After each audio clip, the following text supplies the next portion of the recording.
Well, every Tuesday we get caught up with business news across Milwaukee in our partnership with our friends at the Milwaukee Business Journal. Joining us today is Editor-in-Chief Mark Kass. Always great to have you with us, Mark. Let's start with really an interesting development with the Milwaukee Public Museum unveiling its designs for its new $240 million museum.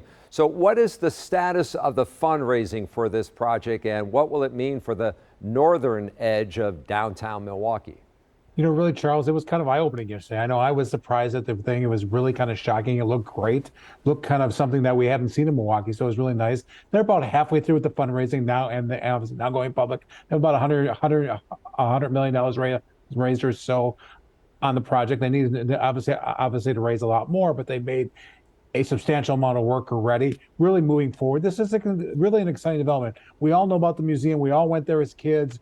We've seen it kind of growing up, and now it really needs to be replaced. They're going to an area right near the arena there, where there's a lot of things happening with obviously with things around it. This will add a lot of momentum, a lot of energy. The thing I talk about all the time is energy in that area. So the more people you have there, the more people walking around, and the more people spending money, kind of in the museum, and then also at the stores and at the restaurants around it. So this is a big boost to that area. Yeah, those really, pictures, no doubt about it. Yeah, those designs are pretty interesting. We are already seeing the impact of the Kohls decision to open a store in downtown Milwaukee, as the Business Journal reported today that TJ Maxx, which anchors the eastern edge of that development, quickly agreed to a 5-year extension of its lease. Why did they do that, and what other projects could we see as a result of the new Kohls store?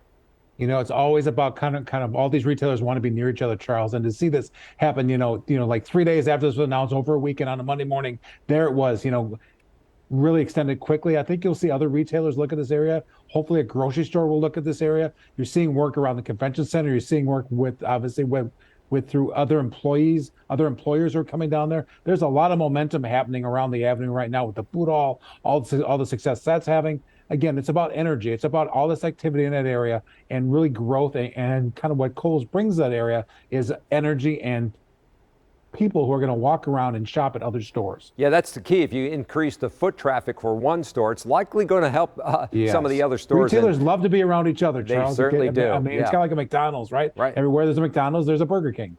Yeah, it happens that way. All right. You met with a group of Milwaukee area real estate executives this morning. This is why I don't get a chance to have breakfast with you. You're always so busy. What did they say about the impact of inflation and the supply chain, and what it's doing for them and their businesses around southeastern Wisconsin? It is an amazing impact. And, we've heard it from all executives, but it's really interesting to hear it from these construction people and obviously from real estate people. And I'll give you the example of the couture. The couture is just coming out of the ground right now. Yet right now, what they told us this morning is that they're ordering some of their countertops. They're ordering their windows. They're ordering things for inside the units that won't be needed for 12 to 18 months, just because of the fear of it not being there just because of what's going on with the supply chain and with that. And from inflation, all their costs are going up. It's just hard right now for these people. And then of course there's the unknown of the interest rate, right, Charles? Yep. Right now there's the fear of another point raised through the next couple of weeks from the Fed. So, this is really all hitting them hard. And then you add in the whole issue of labor.